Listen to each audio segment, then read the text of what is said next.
他明明只是个小小的连级指导员，却能与氢弹之父于敏平起平坐。2019年8位杰出人物被授予共和国勋章，其中出现了一个鲜有人知的名字，本以为是抗美援朝的哪位大将军，却没想他只是个普通的连级干部。他就是战斗英雄李延年，很多人连他的名字都没有听过，但他以一个连硬刚美军一个王牌师的事迹，却值得每个国人谨记于心。1952年7连奉命夺回346.6高地，然而战斗还未打响，战士们的眼中就充满了嗜血的怒火。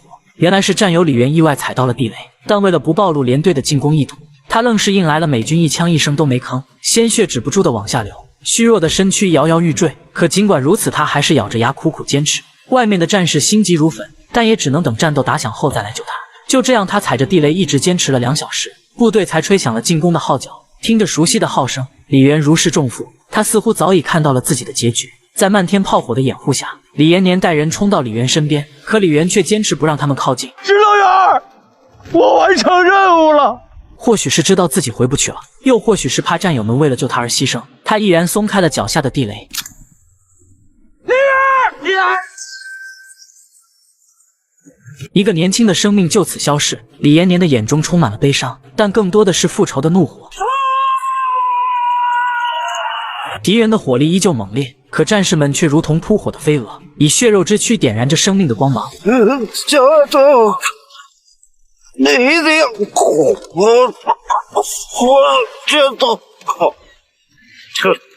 他是连里最小的战士，也是一个曾因怕死而开小差的逃兵，可如今让他活着回去，却成为全连人的唯一奢望。在战士们悍不畏死的冲锋下，部队很快打上了敌人的阵地，可一座地堡却拦住了他们的去路。连长当即决定呼叫炮火支援，可我军的60炮威力实在太小，根本无法给地堡造成实质性的伤害。爆破组一遍遍的往上冲，却没有一人能避开敌人的重火力。指导员李延年突发奇想，找来伍班长和罗厚才，命令他们用长枪打掉地堡里的机枪手。原来2人以前都是国军的特等射手，可伍班长的眼睛受过伤，他表示白天没有问题，可一到晚上就看不清。罗厚才说他可以辅佐伍班长，说着还拿出几发夜光弹。所谓夜光弹，就是在黑夜中能发出明亮光线的子弹。2人一前一后潜伏到射击点，罗厚才负责点亮地堡口，伍班长则负责击毙敌人。看清楚了吗？看清楚了！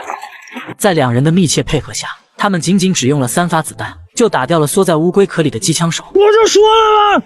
我能帮什么？与此同时，爆破组瞅准机会，将手雷投进了地堡里。随着一声声爆炸响起，部队正式吹响了冲锋的号角。为了减少人员伤亡，连长命令炮兵对残余敌军火力覆盖。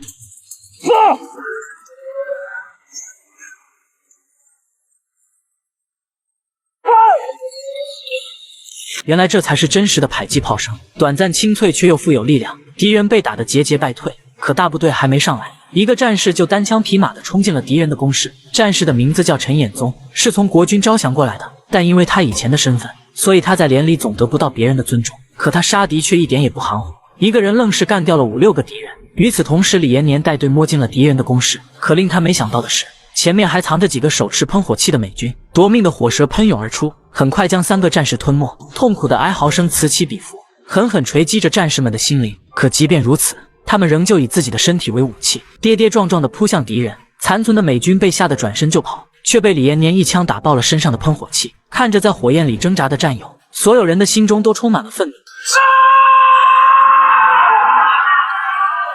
部队只用了57分钟时间，就拿下了346.6高地，可一些年轻的生命却永远地留在了这里。打扫战场时，陈衍宗兴奋地向李延年展示他新缴获的机枪，可李延年的眼中却满是愤怒的火。你的班呢？你的战士呢？俺不知道，俺追敌人去了。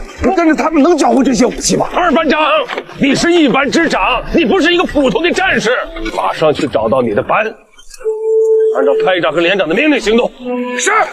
然而战场还没打扫完，阵地上就传来一道声音：共军的弟兄们，你们都是优秀的军人，可是你们不想想，人的生命只有一次，你们为什么要死在这异国他乡呢？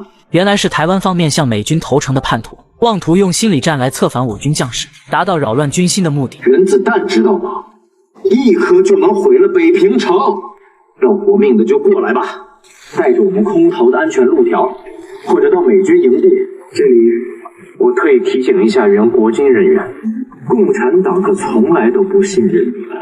回来吧，蒋总裁不计前嫌，回来咱就官升一级。